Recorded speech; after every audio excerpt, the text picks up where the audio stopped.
जय श्री गणेशाय नमः। वह लीला केवल भक्तों के हित के लिए ही है, क्योंकि भगवान परम कृपालु हैं और शरणागत के बड़े प्रेमी हैं। जिनकी भक्ति पर बड़ी ममता और भक्तों पर जिनकी बड़ी ममता और कृपा है, जिन्होंने एक बार जिस पर कृपा कर दी उस पर फिर कभी क्रोध नहीं किया, वे प्रभु श्री राम जी की गई हुई वस्तु फिर प्राप्त करने वाले, गरीब निजवान दीन बंधु, सरल स्वभाव, सर्वशक्तिमान और सबके स्वामी हैं। यही समझकर बुद्धिमान लोग उन श्री हरि का यश वर्णन करके अपनी वाणी को पवित्र और उत्तम फल, मोक्ष और दुर्लभ भगवत प्रेम देने वाली बताते हैं। इसी बल की महिमा यथार्थ वर्णन नहीं, परंतु महान फल देने वाले भजन समझकर भगवत कृपा के बल पर ही मैं श्री रामचंद्र जी के चरणों में शीश नवाकर श्री रघुनाथ जी के गुणों की कथा कहूँगा। इसी विचार से वाल्मीकि, व्यास आदि मुनियों ने पहले हरि की कीर्ति गाई है। भाई, उसी मार्ग पर चलना मेरे लिए सुगम होगा जो अत्यंत बड़ी श्रेष्ठ नदियां हैं। यदि राजा उन पर पुल बांध देता है तो अत्यंत छोटी चींटियां भी उन पर बढ़कर बिना किसी परिश्रम के पार चली जाती हैं। इसी प्रकार मुनियों के वर्णन के सहारे मैं भी श्री रामचरित्र का वर्णन सहज ही कर सकूंगा।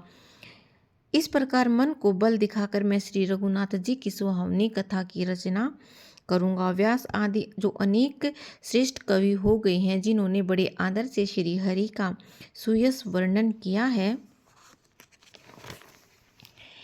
मैं उन सब श्रेष्ठ कवियों के चरण कमलों में प्रणाम करता हूँ। वे मेरे लिए सब मनोरथों को पूरा करने वाले कलयुग के सभी उन कवियों को मैं प्रणाम करता हूँ, जिन्होंने श्री रघुनाथ जी के गुण समूह का वर्णन किया, जो बड़े बुद्धिमान प्राकृतिक कवि हैं, जिन्होंने भाषा में हरिचरित्रों का वर्णन किया है, जो ऐसे कवि पहले हो चुके हैं, जो इस समय वर्तमान है, जो आगे होंगे, उन सबको मैं सारा कपट त्याग कर प्रणाम करता हूँ।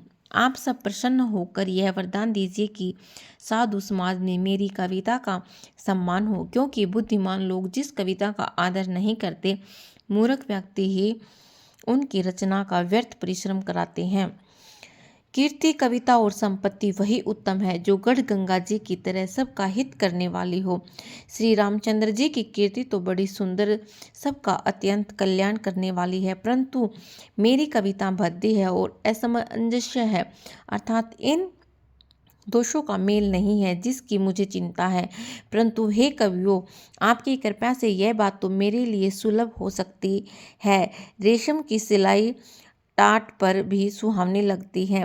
चतुर पुरुष उसी कविता का आदर करते हैं जो सरल हो और जिसमें निर्मल चरित्र का वर्णन हो, तथा जिसे सुनकर शत्रु भी स्वाभाविक वैर को भूलकर सराहना करने लगे।